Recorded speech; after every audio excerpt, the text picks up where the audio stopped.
Hey everyone, and welcome to another Game Explained discussion. I'm your host, Derek Bittner, and I'm joined today by Caty McCarthy, senior editor of US Gamer, to give our post-review thoughts on Xenoblade Chronicles Definitive Edition. We'll be keeping it spoiler-free this time as we go over the changes and additions to the game. So, let's get started.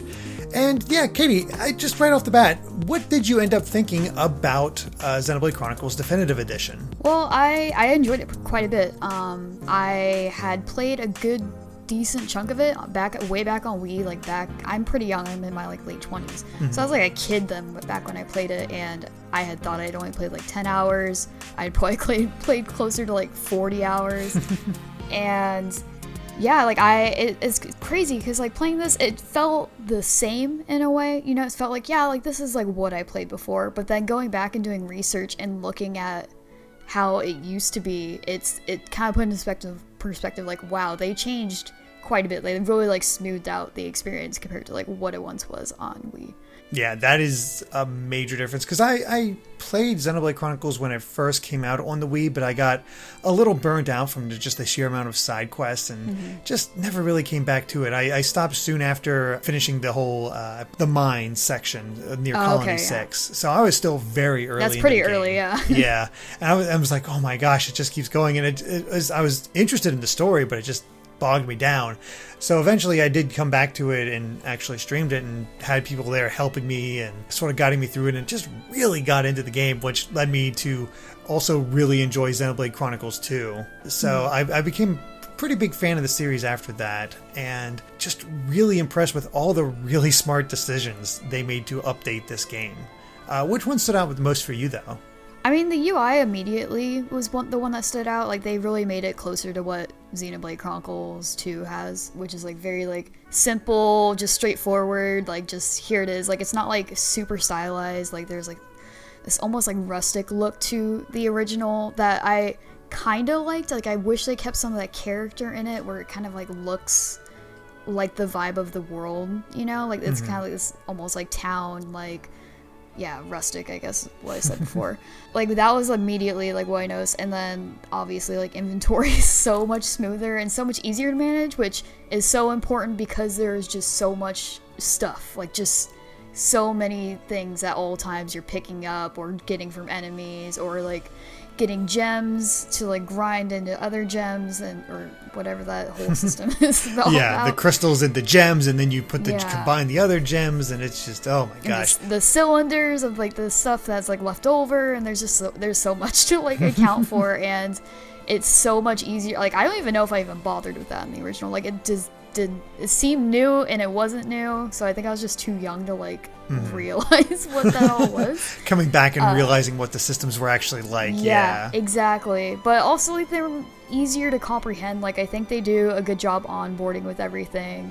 I don't know if they overhauled, honestly, I don't know if they overhauled any of the onboarding or tutorial type stuff, but I do feel they really ease you into everything. Compared to Xenoblade Chronicles 2, where it just throws so much at you, and it's just so hard to comprehend. I had to look up so many guides playing Xenoblade Chronicles 2, and I feel for this game it was just fun to get into it, but also it was fun to look up guides to be okay, where do I find a kneecap rock? Okay, I'm gonna go in this weird cave I went in at the beginning of the game and stuff. Yeah, it was kind of weird, because at first, when I first played Xenoblade Chronicles 2, it was oh yeah, this is a bit more simple than the original Xenoblade Chronicles. I don't have to go back and forth between these bars, and I don't have to keep track of Shulk's visions and what I need to do next. But upon replaying this, it's oh no, the original Xenoblade is so much simpler than the It's so much sequel. simpler.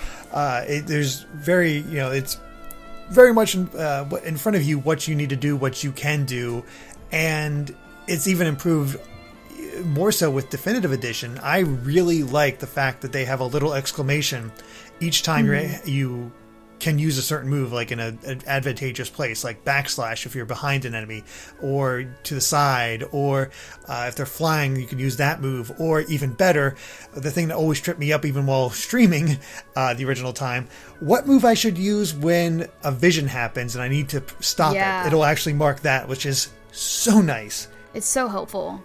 Yeah, it's almost it really is a godsend.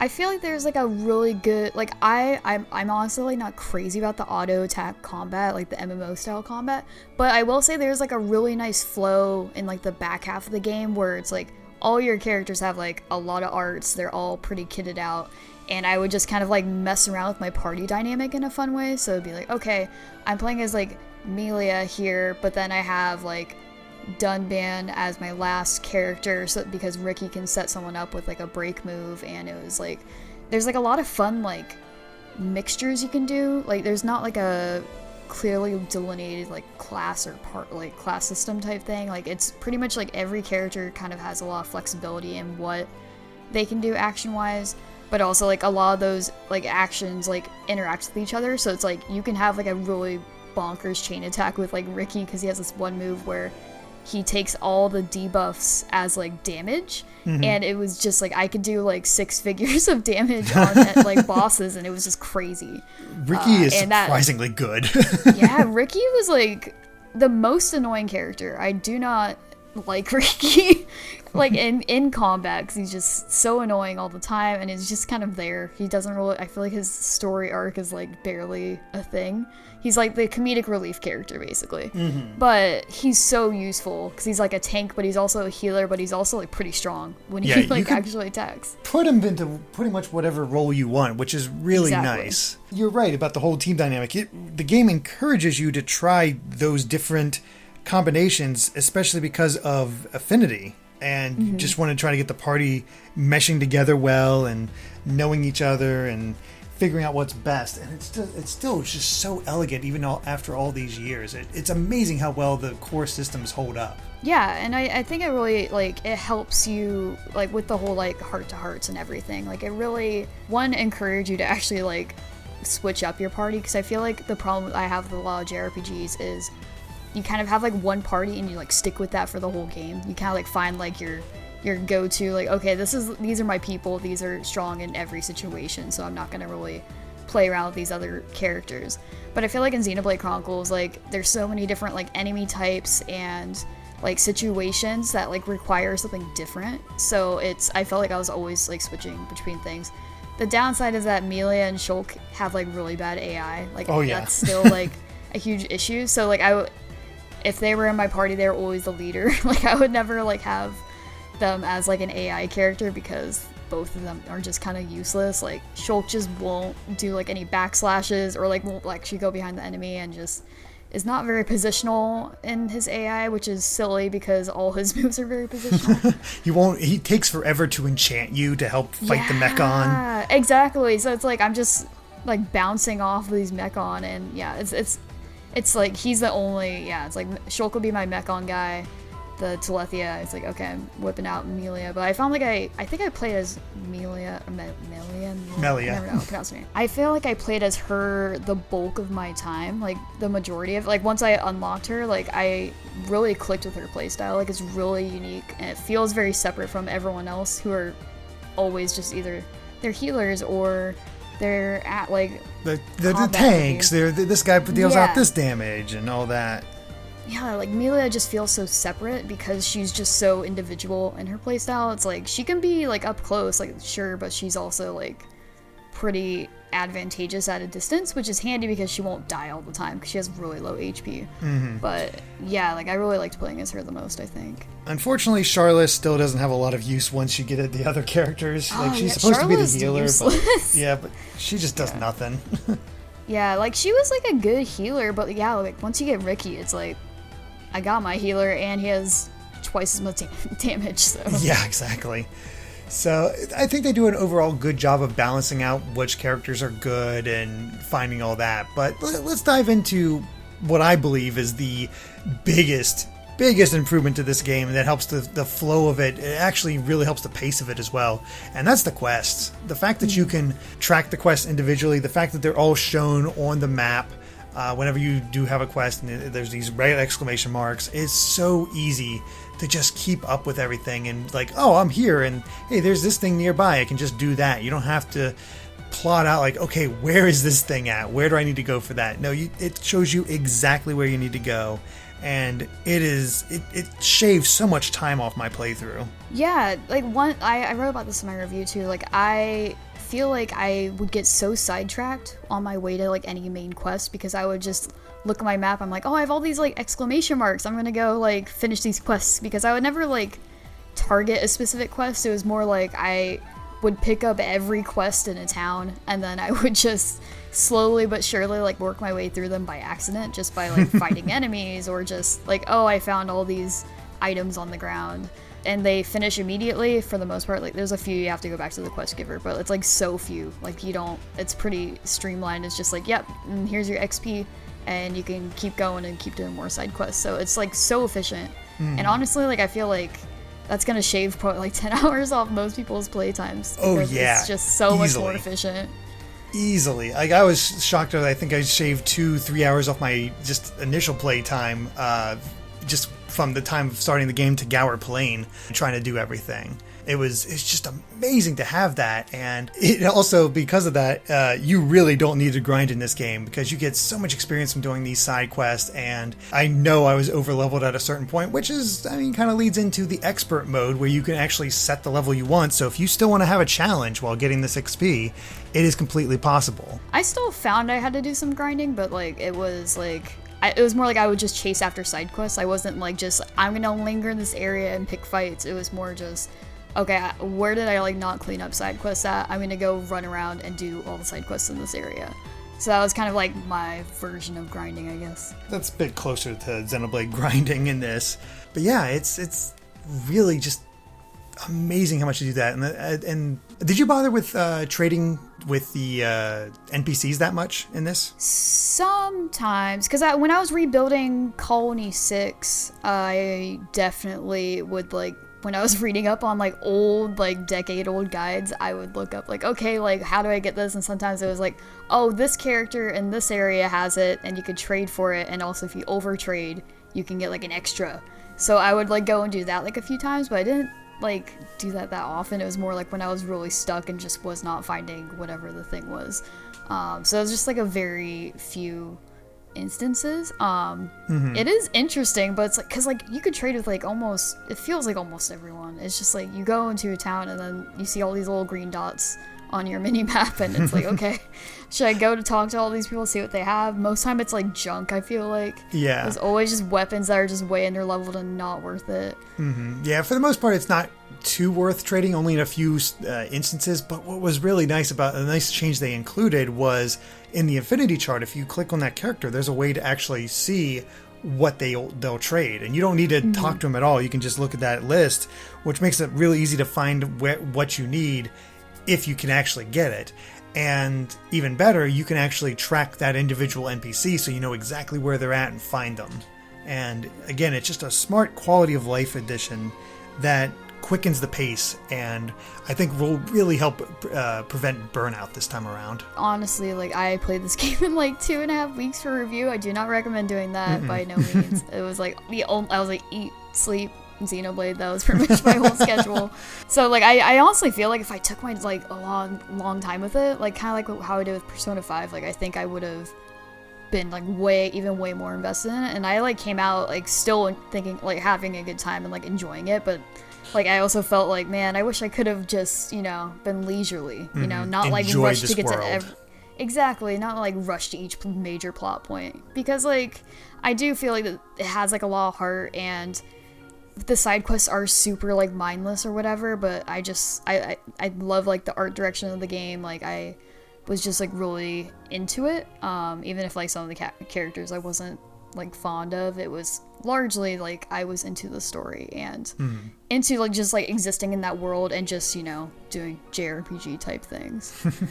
I mean, the story again still holds up incredibly well, and with so many twists and turns and things that you probably don't see coming for the most part. When the first time you play. Definitely.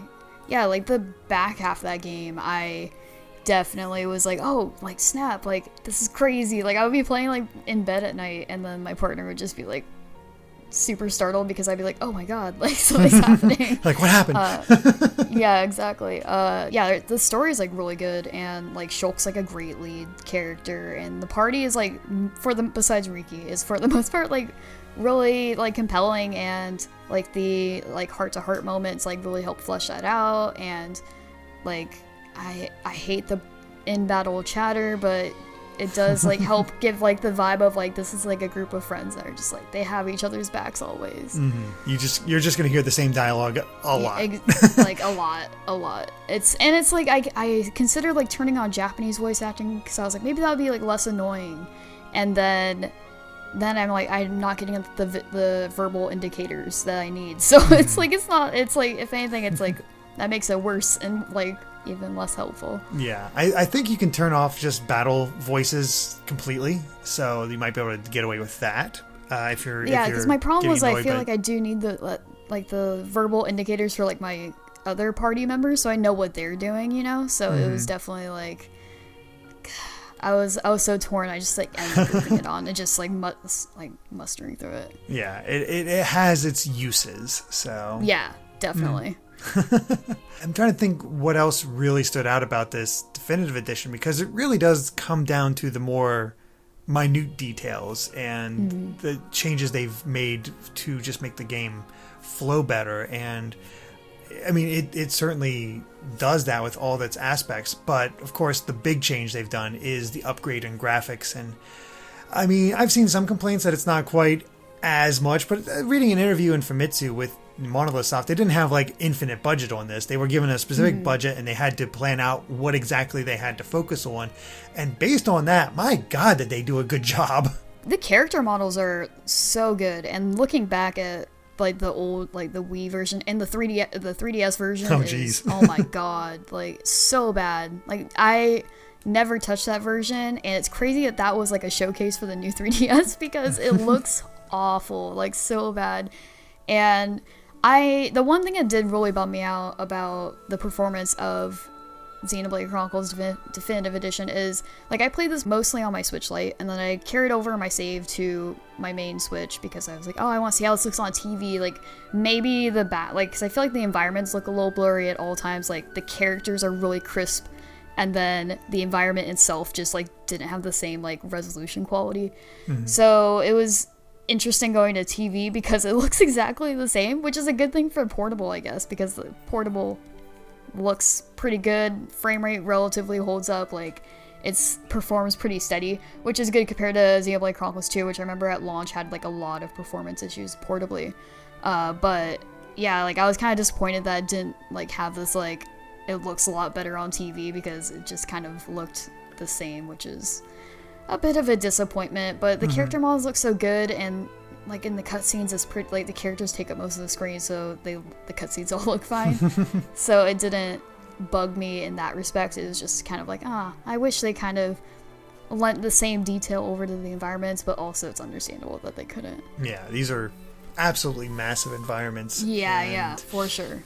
Yeah, I played mostly in TV mode, so I just consider this a console game. I can't imagine not playing with these vistas on a TV and taking it all in and seeing what it has. So it does sound a bit disappointing that you didn't notice too much of a difference between TV mode and handheld mode, but you know, it is what it is. But I still think overall, like, you know, there's no way, like, you want it to be better, but it's still so much better than what it is at Wii, on the Wii, I should say. Yeah, it's like night and day, like, comparing them. Like, I don't think I realized, when they announced it, like, I didn't realize, like, how rough it looked on Wii. Like, I didn't, like, consider, like, oh, it was, like, 2 consoles ago. Like, in my head, I was like, oh, like, it just looks, like, a little up-res, like, a little nicer. But, like, they really made those characters actually look good compared to what they once were. They really do pop, and oh man, I love the remastered soundtrack. It's so good. Yeah, the remastered soundtrack's really good. And I like how you can toggle to the old one too, which is really nice. Like, I love when remasters do that option, because sometimes I'm like, I just want to listen to the old music, you know? You never know. Yep, exactly. So let's go ahead and jump over to Future Connected, because that is the big new addition here, and we're going to keep it, again, spoiler-free. We'll mostly talk about the gameplay in this aspect. But how did it feel going from the main game to Future Connected for you? I was bummed that it was so standalone that literally none of the gear carried over. Like, it's like you start off at, I think, level 60, right? Yes. And the whole battle system is different. Like, there's no chain attacks. There's like no gem, or no, there are gems. No forging. There's no affinity stuff. Yeah, no affinity stuff, no skill trees, no like future sight for Shulk. Like it's just like a lot. There's a lot that I had to like untrain myself, you know, like especially like the future sight for Shulk. Like I would lean on that for like, okay, this boss looks like it's gonna do a big move. I'm gonna get the thing, and I'm gonna have like, you know, cast the guard so everyone's good. But yeah, it's like I feel like without that element, like I had to actually like really pay attention to like what was going on and fight more, which was strange to get used to because I did feel like maybe the future thing was more of a crutch than like a tool. I don't know.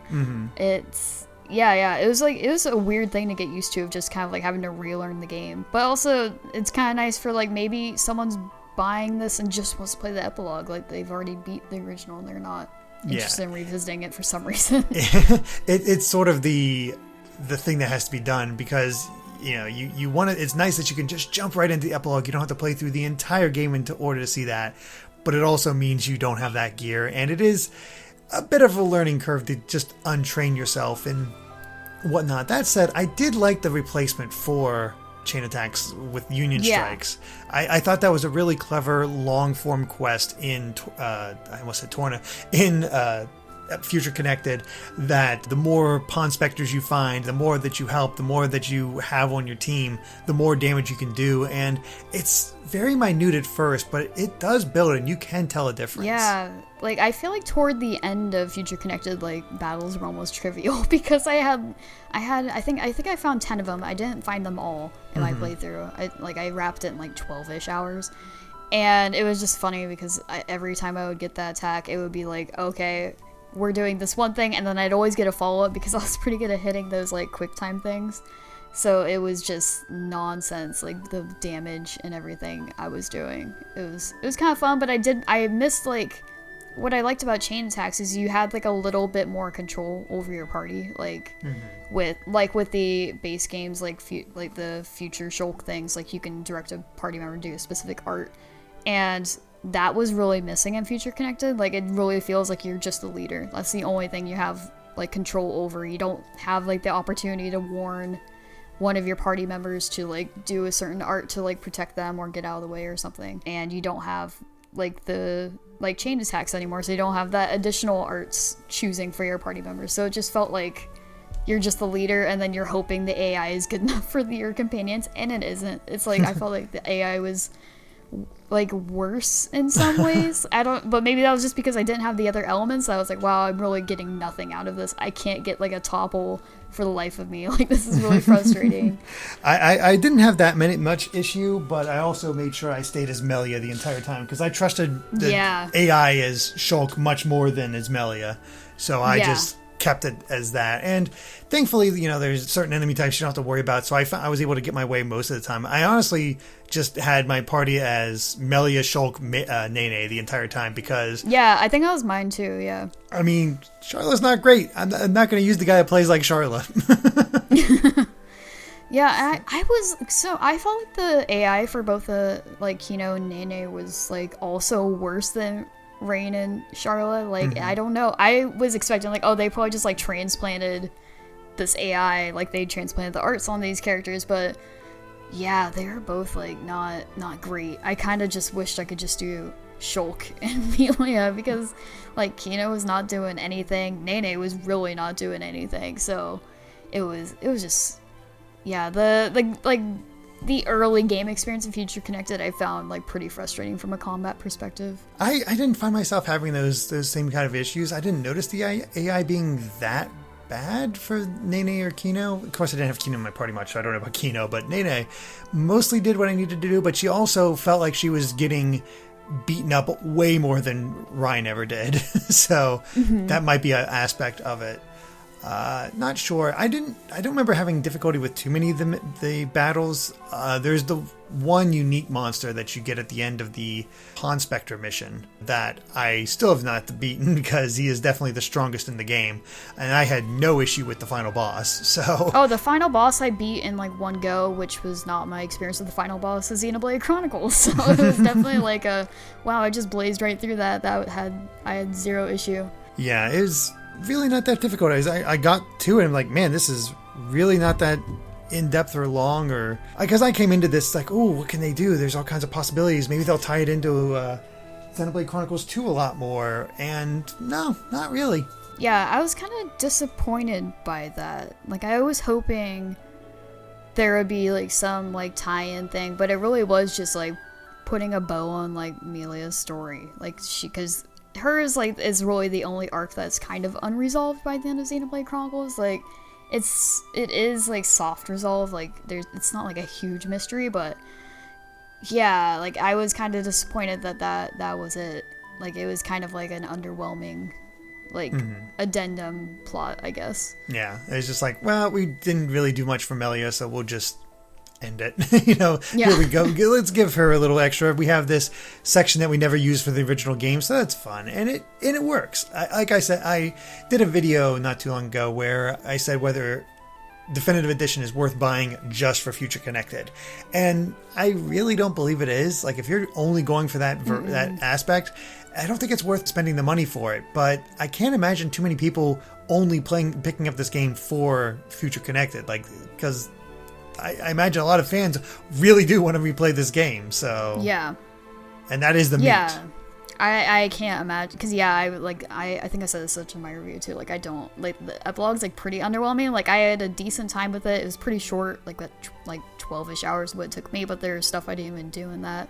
I'm sure you could probably put like 15, even 20 hours maybe into it. But I mean, the environment's pretty underwhelming too. It just like looks like Bionis Leg 2, it's like it's not that like exciting to explore. Like, it looks nice, but it's not as like, I don't know. I felt like I had kind of seen it before in the base game already. You kind of get elements like you have the plains, all the monsters are repeated, and you have ruins and stuff like that. They have like a little bit of everything in there. But I also I appreciated more the design of the shoulder than anything else, because rather than having multi-levels and having a map for each one of those so you can easily track everything, it was all one level, so you actually had to kind of figure out how to traverse it at first and figure out how to get to these places. It wasn't just as obvious as looking at the map and like, okay, I just need to go that direction. And I think that's what I appreciated most, because it seemed to work extremely well with the new quest system, so it sort of enforced exploration a bit more. Yeah, like finding the ruins like took me a bit in particular, because it's like kind of like there's this weird like pathway you have to find, but you can only get to it from like the back end of the shoulder, and there's just like a lot, and you can't just like drop and take fall damage, which is usually what I do because I'm lazy, but I would just die every time, no matter what character I chose with HP, so I had to actually find my way.